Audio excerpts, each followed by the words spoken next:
ऊंची आवाज में कहो, यहाँ कौन है? ऊंची आवाज में बोलो। फिर से कहो।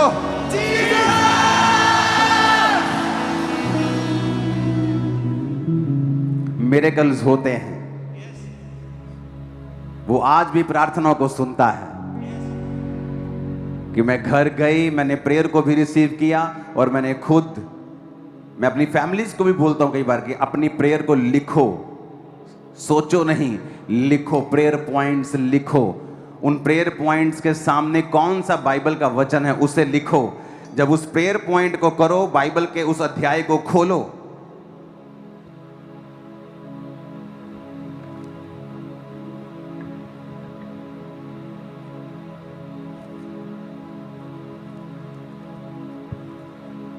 ये मेरा प्रेयर पॉइंट्स है, इसे जूम मत करना। ये देखो, हल्का सा दिखाना। ये मेरी बाइबल के पीछे प्रेयर पॉइंट्स लिखे हैं। ओके, ये लोग जूम कर करके आप देखेंगे। ये मेरी बाइबल के पीछे के प्रेयर पॉइंट्स हैं। और जब मैं प्रार्थना के लिए बैठता हूं, इन्हें एक प्रेयर पॉइंट को करता हूं, उसके अनुसार कौन सा वचन मुझे सपोर्ट करता है, फिर उसको खोलता हूं, फिर वो प्रेयर पॉइंट उस वचन के साथ करता हूं, फिर नेक्स्ट प्रेयर पॉइंट, फिर अगला प्रेयर पॉइंट। यीशु मसीह ने कहा, अन्य जातियों की तरह प्रार्थना में बक मत करो। कई बार हम बक करते हैं और हमारी प्रार्थना को सपोर्ट करने वाला वचन हमारे मुंह में नहीं होता। जज को जितना मर्जी पता हो कि ये आदमी बेकसूर है, लेकिन अगर उसका वकील अच्छे से केस हैंडल नहीं कर पाता है, वो व्यक्ति सही होते हुए भी गुनहगार साबित हो सकता है, या उसका केस लंबा खिंच सकता है। बाइबल कहती है, अपना प्रमाण मुझे दो। आप प्रमाण देते हैं अपना बाइबल के, परमेश्वर तेरे वचन में यह लिखा है कि गर्भ का फल यहोवा की ओर से प्रतिफल है। तेरे वचन में लिखा है कि धर्मी की संतान आशीष पाएगी। तेरे वचन में लिखा है कि तेरा वंश पृथ्वी के ऊपर प्राकर्मी होगा। प्रभु, अगर मेरा वंश है ही नहीं तो प्राकर्मी कैसे होगा? मुझे वंश दे। एक औरत जिसके पास बेबी नहीं, वो इस तरह से प्रार्थना कर सकती है। लेकिन अगर हमें वचन के बारे में नॉलेज ही नहीं है, वचन के बारे में पता ही नहीं, वचन पढ़ते ही नहीं, बाइबल पे धूल जमी हुई है, तो शैतान हमें इग्नोरेंट रखता है कि हम परमेश्वर के वचन के अधिकारों का प्रयोग ना कर सकें।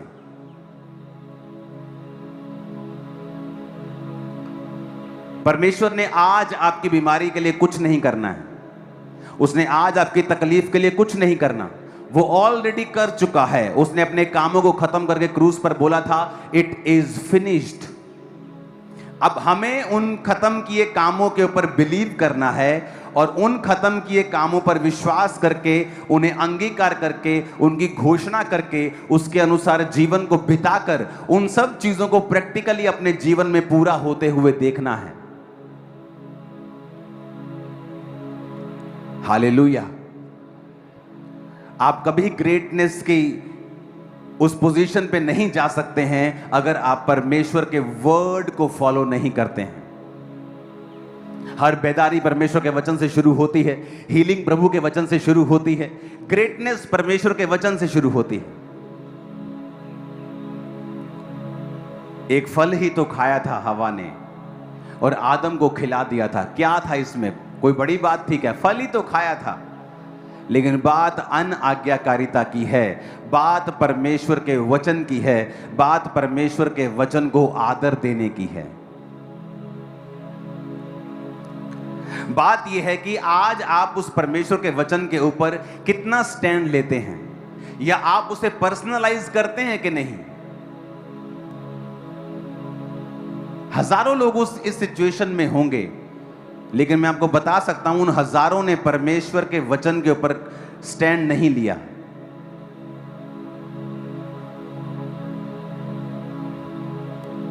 आज जो भी बदलाव होते हैं अमेरिका के, आज जब आप बेदारी देखते हैं, वहां पे ईसाई लोगों को देखते हैं, क्रिश्चियन लोगों को देखते हैं सड़कों के ऊपर प्रार्थना करते हुए, बिलियनियर मिलियनियर सड़कों के ऊपर खड़े होकर प्रार्थना करते हैं, वहां विश्वासी जीवन जीते हैं। जवान यंग लड़के लड़कियां शादी के बिना कोई संबंध नहीं रखते किसी लड़के लड़की से, पवित्रताई का जीवन जीते। और अगर आप देखेंगे अमेरिका की बेदारी 1900 में, जब परमेश्वर के बड़े बड़े सेवक जो आज खुदा में सो चुके हैं और प्रभु के पास स्वर्ग में हैं, आप उनकी जीवनी को कभी पढ़ना, उन्होंने प्रार्थनाएं की हैं, परमेश्वर के वचन के ऊपर खड़े रहे। हिलो मत,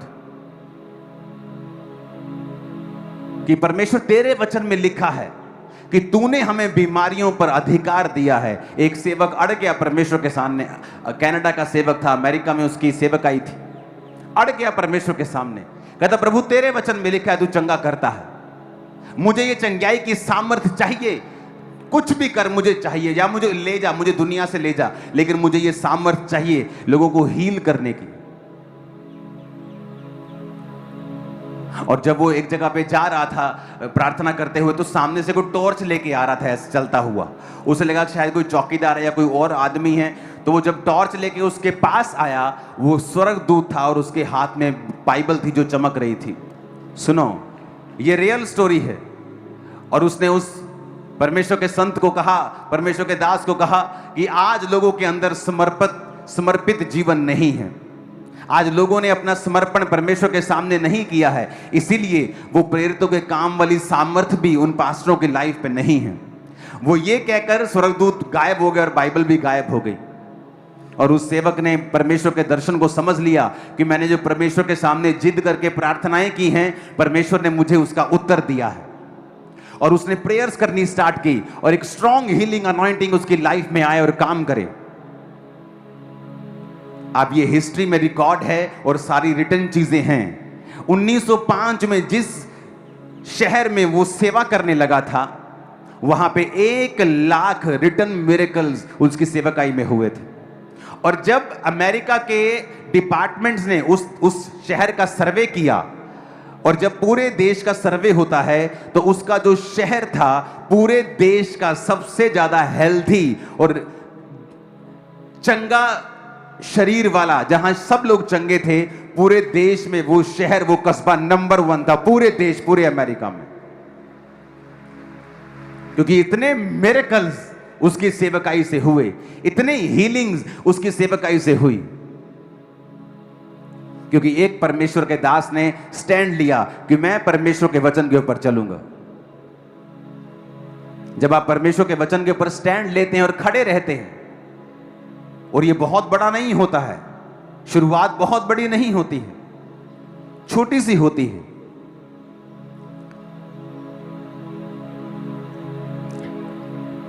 हालेलुया।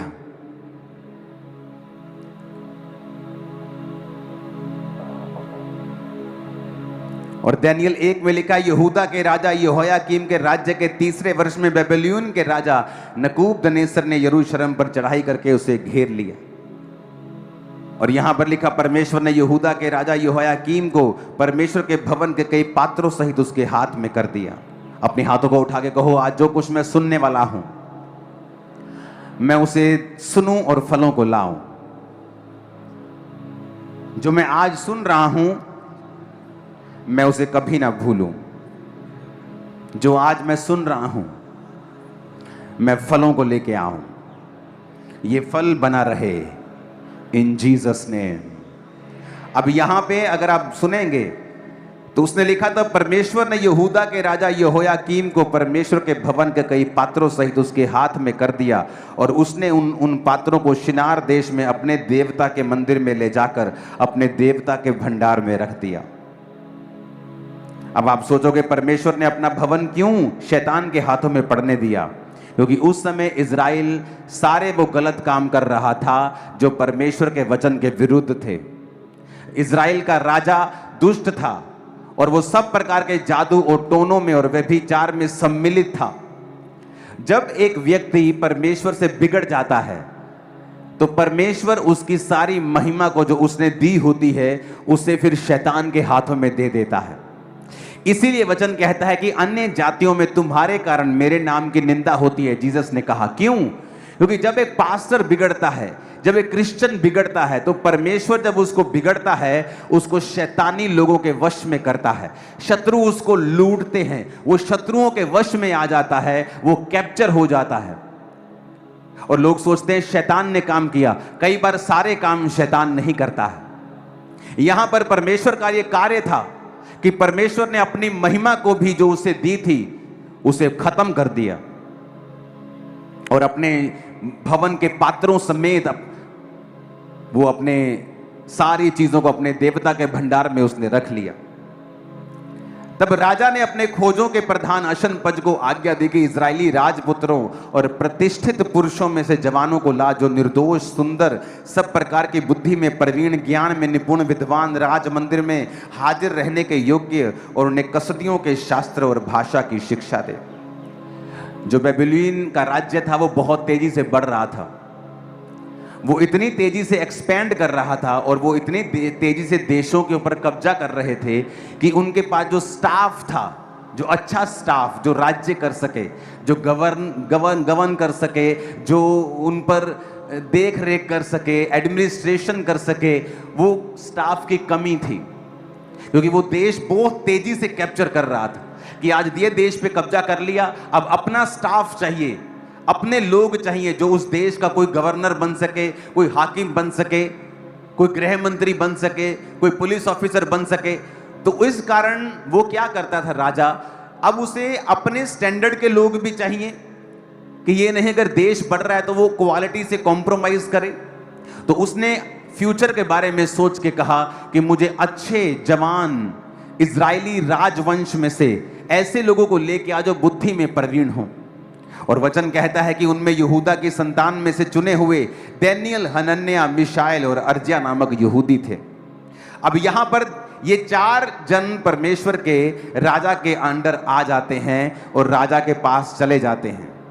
अब ये राजा का जो खोजा है, राजा का जो अधिकारी है, उसको राजा ने कहा इनको मेरा फूड देना है, जो मैं खाता हूं वो ये खाएंगे। इनको शिक्षा दो, इनको शस्त्र, शास्त्र, भाषा, सब चीज़ों की शिक्षा देके इतने साल तक इनको पालो और उसके बाद मैं इन्हें ड्यूटीज दूंगा, इनको चेक करके। और बाइबल कहती है दानियेल भी उनके प्रति वहीं पे था। लिखा, परंतु दानियेल ने अपने मन में, 8 आयत में लिखा, ठान लिया कि वो राजा का भोजन खाकर और पीने का दाख मधु पीकर अपवित्र ना होए। इसलिए उसने खोजों के प्रधान से विनती की कि उसे अपवित्र ना होना पड़े। परमेश्वर ने खोजों के प्रधान के मन में दानियेल के प्रति कृपा और दया भर दी। खोजों के प्रधान ने दानियेल से कहा, मैं अपने स्वामी राजा से डरता हूं, क्योंकि तुम्हारा खाना पीना उसी ने ठहराया है। कहीं ऐसा ना हो कि वह तेरा मुंह तेरे संग के जवानों से उतरा हुआ और उदास देखे तुम्हारे, क्योंकि तुम मेरा सिर राजा के सामने जोखिम में मत डालो। तब दानियेल ने उस मुखिए से, जिसे खोजों के प्रधान ने दानियेल, हनन्याह, मिशाएल और अर्जिया के ऊपर देखभाल करने के लिए नियुक्त किया था, कहा, मैं तुझसे विनती करता हूं, अपने दासों को 10 दिन तक जांच और हमारे खाने के लिए साग पात और पीने के लिए पानी दे, और 10 दिन के बाद हमारे मुंह जो जवान राजा का भोजन खाते हैं उनके मुंह को देख, और जैसा तुझे देख पड़े उसी के अनुसार अपने दासों से व्यवहार करना। उसने उनकी विनती मानी और 10 दिन तक उन्हें वही खाना देता रहा जो उन्होंने कहा, और उनको जांचता रहा। 10 दिन के बाद उनके मुंह राजा के भोजन के खाने वाले सब जवानों से अधिक अच्छे और चिकने दिखाई पड़े। तब वह मुखिया उनका भोजन और उनके पीने के लिए ठहराया हुआ दाख मधु दोनों छुड़ाकर उन्हें साग पात देने लगा। अब यहां पर समझने वाली बात है, परमेश्वर ने कहा, जब ग्रेटनेस शुरू होती है आपकी लाइफ में, महान जीवन की ओर जब आप कदम लेते हैं, वो कदम हमेशा आपका सबसे छोटा कदम होता है। अगर आज आपको यहां से अमेरिका जाना है और आप यहीं से सोच लें मुझे यूएसए की फ्लाइट पकड़नी है, वो छोटा सा कदम जो पहला आप उठाते हैं वो है तो छोटा सा, पर आपकी डेस्टिनी की तरफ आपको लेके जा रहा है। महान व्यक्ति बाइबल में वही हुए हैं जिन्होंने छोटी शुरुआत की है।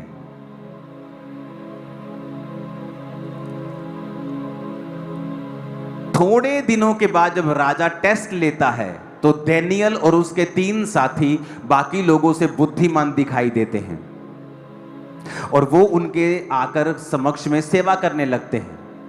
वो बड़े हो जाते हैं और राजा को एक दिन सपना आता है और राजा सब पंडितों को बुला के बोलता है, मुझे सपना आया है, बताओ मेरे सपने में मैंने क्या देखा और उसका अर्थ क्या है। सब जादू टोना करने वाले पंडित शास्त्री सब बोले, राजा ऐसा कौन पूछता है, हमें सपना तो बता, हम बता देंगे तेरे सपने का अर्थ क्या है। उसने कहा नहीं, सपना भी तुम बताओ और अर्थ भी तुम बताओ, नहीं बताओगे तो तुम मारे जाओगे। वो नहीं बता सके तो राजा ने झुंझलाहट में आज्ञा दे दी कि सब पंडितों का, सब पास्टर्स का, सब लोगों का नाश कर दो, एक ही दिन में मार दो सबको। जब डैनियल को यह बात मालूम हुई तो उसने अपने साथियों को बोला कि प्रार्थना करो, कल मैं राजा के सामने जा रहा हूं कि परमेश्वर अपना भेद प्रकट करे। और रात को परमेश्वर ने दर्शन में डैनियल को बताया कि उसने कौन सा सपना देखा है और उसका अर्थ क्या है।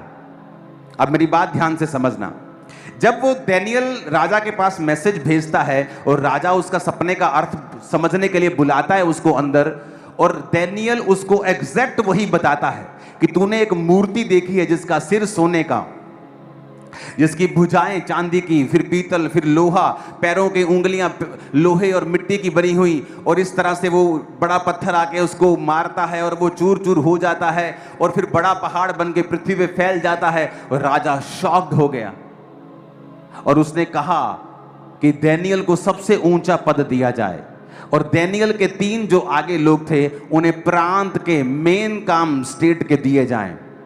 अब बात कहां पे शुरू होती है, यहां बचाव हुआ क्योंकि डैनियल उनके जैसा नहीं था।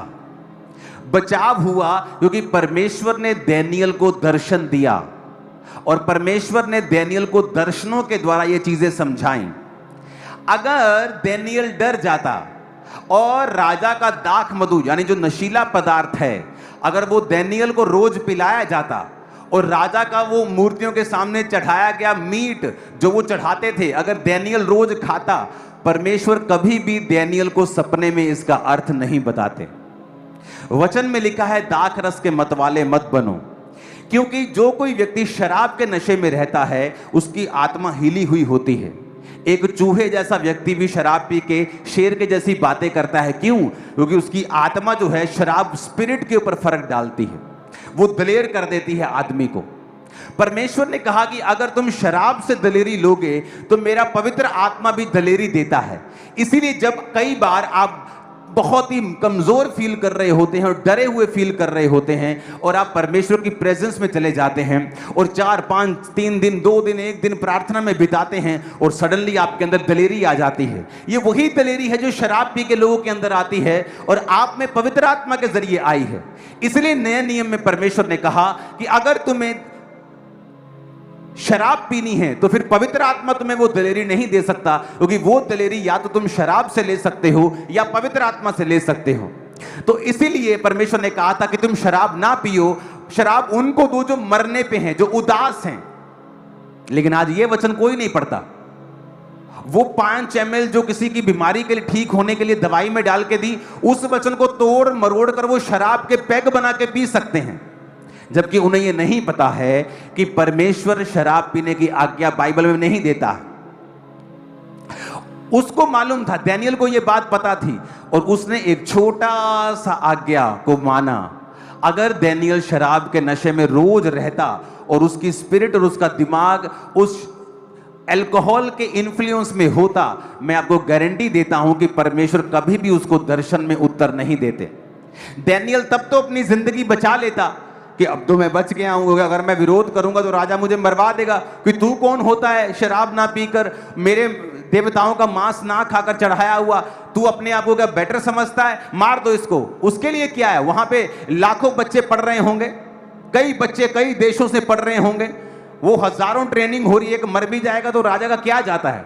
लेकिन डैनियल ने स्टैंड लिया कि मैं परमेश्वर के वर्ड के ऊपर खड़ा रहूंगा। आप देखो आज क्रिश्चियनिटी में बहुत से लोग हैं, बहुत से अमीर लोग भी हैं, बहुत से इन्फ्लुएंशियल लोग भी हैं, लेकिन अगर आप देखेंगे परमेश्वर उनके द्वारा प्रभावित कामों को करने में कामयाब नहीं होता। क्यों?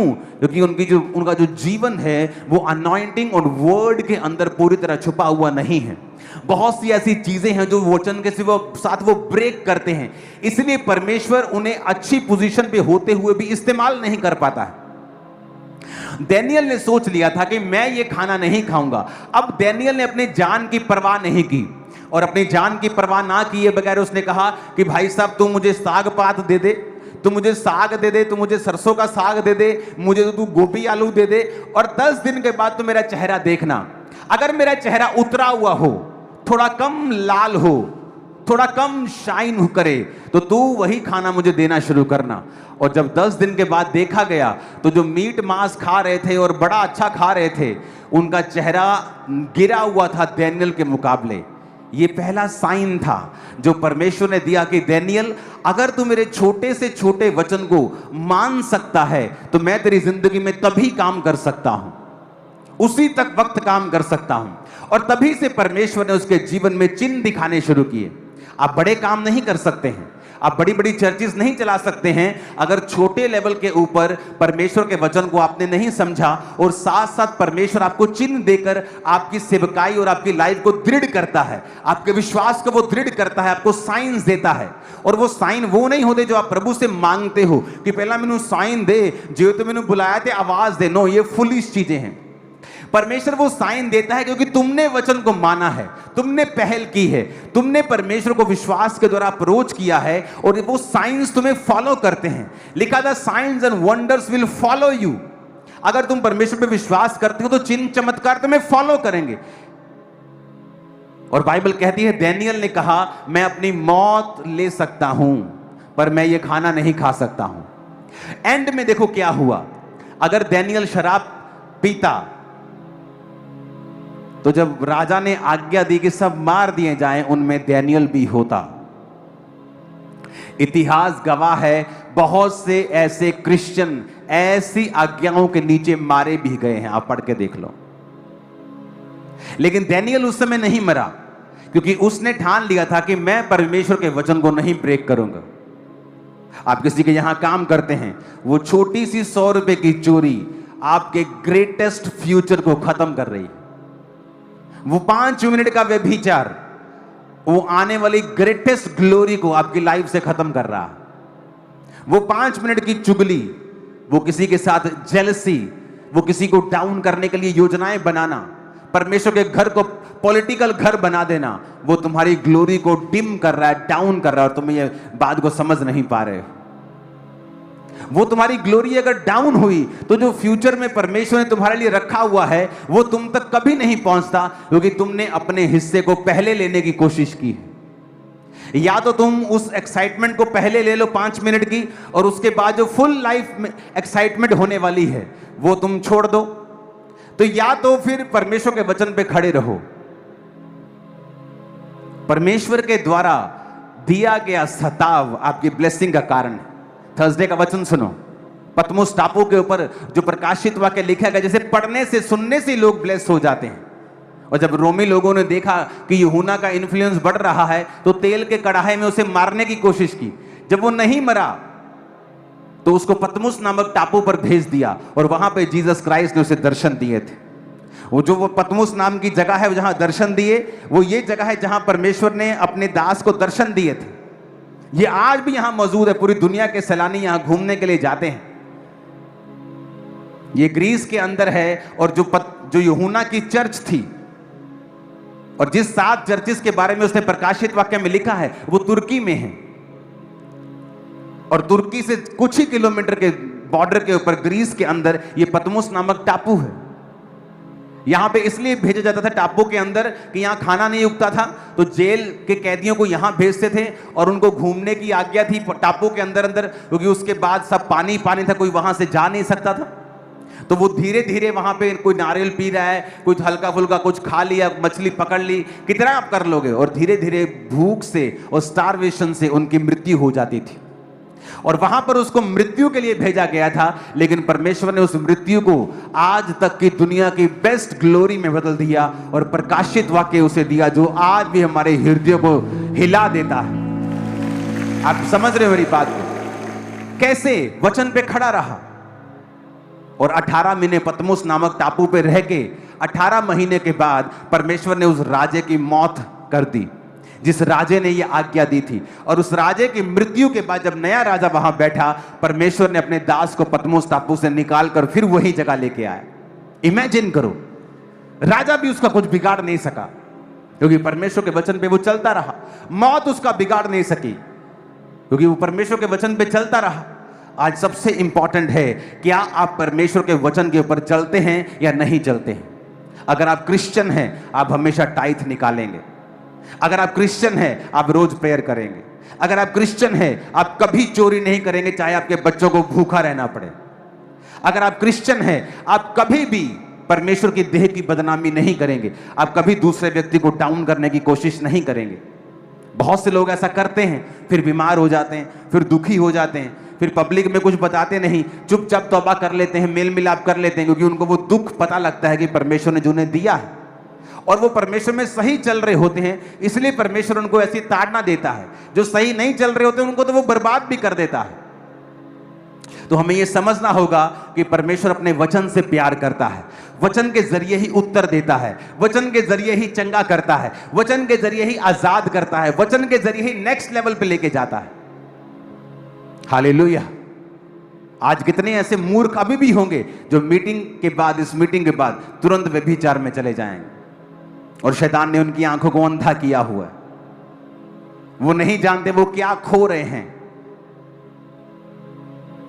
जब आप शरीर के पीछे लगते हैं और उस समय शरीर आपको दबाता है, वो तलब आपको दबाती है, वो पाप का अटैक आपको मजबूर करता है, लेकिन उसके बाद एक पार्सल आएगा शर्मिंदगी का, बीमारी का, कमजोरी का, अटैक का, उसे आपको लेना पड़ेगा।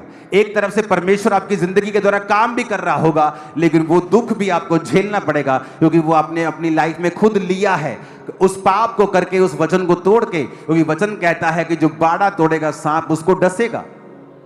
इसलिए परमेश्वर ने जब सूरों वाले व्यक्ति, जो सूअर मर गए थे, जिस व्यक्ति की दुष्ट आत्मा उस सूरों में बैठ गई थी, उसने कहा था हमें सूरों में भेज दे, दुष्ट आत्मा ने कहा था। तो जीसस ने कहा था जा, क्योंकि सूअर चराना पाप था और जहां पाप हो रहा था तो वहां शैतान ने कहा हमें इसमें जाने की आज्ञा दे। जब आप अपने जीवन में परमेश्वर के वचन को तोड़ते हैं, और देखो जिस कारण आप तोड़ते हो वो फ्यूचर में एक बड़ा अजगर बन जाएगा। डैनियल का सबसे बड़ा कारण कि नहीं मैं शराब पीने से मना नहीं कर सकता, राजा का खाने खाने से, क्या था? उसकी जान। और वही जान जाती कुछ साल बाद। तो एक्चुअल में परमेश्वर का वचन मानने से जो दुख, जो पीड़ा आपको हो रही है और शैतान जिस विषय में आपको डरा रहा है, एक्चुअल में वही आपकी ब्लेसिंग है फ्यूचर में। अगर वो आपको कह रहा है कि अगर तू परमेश्वर के वचन को मानेगा तो तेरी शादी नहीं होगी, एक्चुअल में वो ग्रेट मैरिज है आपकी फ्यूचर में, जो शैतान देख चुका है और वो आपको रोकना चाहता है। अगर तू खुदा के वचन को मानेगा ना, मानेगी, तेरा हस्बैंड तुझे छोड़ देगा। तेरा हस्बैंड वैसे भी मरने वाला है फ्यूचर में, और शैतान जानता है, वो जानता है अगर तू खड़ी रही तेरा हस्बैंड बच जाएगा फ्यूचर में। और वो कहता है कि तेरा हस्बैंड तुझे छोड़, हाँ ठीक है, मैं घर बैठ के मान लिया करूंगी, सब जगह भी चली जाया करूंगी। और फ्यूचर में क्या देखती है, उसका हस्बैंड नहीं रहा। मेरा एक जानकार, जिसका मैं नाम नहीं बताना चाहता, और उसको खींच लिया गया परिवार में कि नहीं जाना चर्च, और जिस परिवार ने उसे खींचा, एक लौता जवान, एक और बेटा परिवार का मर गया। उसके बाद वो बाप मर गया, उसके बाद वो मां मर गई। कितने साल के अंदर अंदर? जवान छोटा भाई 2-3 साल के अंदर, मां 7-8 साल के अंदर, और बाप कोविड के दौरान। यंग है सारे, अभी यंग थे। क्योंकि शैतान जो आपको डरा रहा है जिस विषय में, वही परमेश्वर आपको फ्यूचर में देना चाहता है। शैतान के पास अपना कुछ नहीं है, उसके पास कुछ ओरिजिनल नहीं है, उसके पास सारी कॉपीज हैं। वो परमेश्वर की कॉपी करता है। सारी पुस्तकें जो उसने अलग अलग चीजों की लिखी हैं वो परमेश्वर के वचन से कॉपी करके लिखी। जाओ मैच कर लो, वो कॉपी निकलेंगी। सब कुछ उसने कॉपी कर कर कर कर कर कर कर कर उसका कुछ भी ओरिजिनल नहीं है। वो आज भी कॉपी करता है। आज भी जब फेक कोई उठता है तो वो जेन्युइन चर्चेस की कॉपी करने लगता है, क्योंकि शैतान के पास अपना कुछ भी ओरिजिनल नहीं है। क्योंकि परमेश्वर उससे बात नहीं करता, वो उसको रेवलेशन नहीं देता। अगर अपनी लाइफ में कामयाब होना है तो मत सोचो कि कोई बात नहीं, छोटा सा झूठ है, ये तो काम पे चलता है, ये तो बिजनेस में चलता है। छोटा झूठ नहीं चलता। छोटा झूठ, छोटी चोरी, छोटा गुनाह का तोड़ना, ये आपकी लाइफ की डिस्ट्रक्शन की शुरुआत हो सकती है। तभी तो आपको लगता है कोई फर्क नहीं पड़ता है।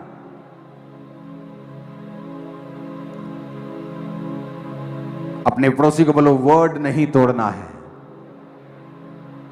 कुछ भी हो जाए वचन नहीं तोड़ना है, और छोटे से छोटे वचन की आज्ञा को मानना है। आमीन, आमीन। बाइबल पढ़ के देख लो, कौन थे ग्रेट आदमी जिन्होंने दुनिया को बदला है? वो जिन्होंने छोटे होते से ही, मेरे बच्चों को मैं छोटे होते से ट्रेन किया है कि छोटी बात पर भी झूठ नहीं बोलना है, गलती होने पर भी झूठ नहीं बोलना है, चाहे मार पड़े तुम्हें। क्योंकि जब आप इन तैयारियों में रहते हैं और अपनी लाइफ को क्लीन रखते हैं, परमेश्वर के लिए आसान है वो ग्लोरियस जिंदगी आपके बीच में से निकालकर लोगों के सामने रखना जिसके लिए आप बुलाए गए हैं। अगर डैनियल ने परमेश्वर के उस वचन को अपनी जिंदगी का रिस्क लेकर माना तो एंड में डैनियल ही ऊंचा हुआ, उसके साथी भी ऊंचे हुए। वो ग्लोरियस जगहों के ऊपर थे। उस राज्य में राजा के बाद दूसरा तीसरा स्थान हमेशा उनका रहता था, क्योंकि परमेश्वर ने उनको ऊंचा किया, क्योंकि वो परमेश्वर के वर्ड को फॉलो करते थे। आज आपको नाराज थोड़ी करना है अपने सरपंच को, चाहे आपको कुछ भी खाना पड़े, लंगर खाना पड़े, आप खाएंगे, क्योंकि आप परमेश्वर को नाराज कर लेंगे लेकिन अपने सरपंच को नाराज नहीं करेंगे। आप वो लोग हैं जो लोगों से आदर चाहते हैं लेकिन परमेश्वर से आदर नहीं चाहते हैं, और परमेश्वर भी रहने देता है आपको उसी लेवल के ऊपर और आपको बढ़ाता नहीं। आप क्रिश्चियन भी रहते हैं, आप प्रार्थना भी करते हैं, सब जगहों पे भी चले जाते हैं, सब खा पी भी लेते हैं, इधर उधर भी घूम आते हैं, सब कुछ कर लेते हैं, डांस भी कर लेते हैं डीजे के ऊपर। आप मिक्स हो चुके हैं, जिस तरह इजराइलियों ने मिक्स कर लिया था। उन्होंने सब जगह मिक्स कर लिया, किसी से शादी कर ली, किसी जाति से शादी कर ली, और परमेश्वर कहता है मुझे नफरत है तुम्हारी इस मिक्सचर से। यूहन्ना को वो कहता है ये लोग ना तो ठंडे हैं या ना तो गर्म, ये गुनगुने हैं, कभी परमेश्वर के हो जाते हैं, कभी शैतान के हो जाते हैं, कभी चर्च में होते हैं, कभी बार में होते हैं। तो इनको बोल के या तो ना तो ये तो ठंडे हैं ना तो ये गर्म है, ये गुनगुने हैं, और मैं इनको अपने मुंह से उगलने पे हूं, या तो ठंडे हो जाएं या गर्म हो जाएं। सब वर्ड आप मानते हो।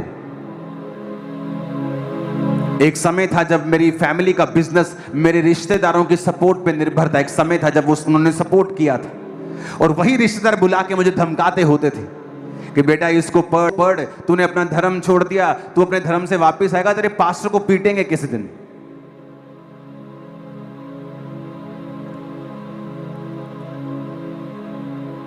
आज वो परमेश्वर के वचन को जानते हैं, चर्च में बैठते हैं, वचन सुनते हैं कि इस परमेश्वर के बारे में जो ये बताता था। जब ये बच्चा था 19 साल का, हमने सुना था, हमने पूरा होते हुए देखा है। क्या हुआ उस समय? 4 रिश्तेदार चले गए, और वो एकदम से नहीं मेरी जिंदगी में कुछ हुआ कि अगर 10 रिश्तेदार चले गए, कुछ दोस्तों को मैंने छोड़ दिया, कोई दोस्त निकल गए, कुछ संगति की वजह से चले गए, लेकिन वो अकेले समय मैंने बिताया। आज मेरे लाखों रिश्तेदार हैं। आप मेरे रिश्तेदार हो, कलीसिया मेरे रिश्तेदार नहीं है क्या? मेरी शादियों पे आप लोग थे, मेरी शादी में कौन था? आप लोग। मेरी फैमिली की शादियों में, मेरे बच्चों की शादी में कौन होंगे? आप लोग। अगर मैंने एक त्यागा, वो लाखों देता है।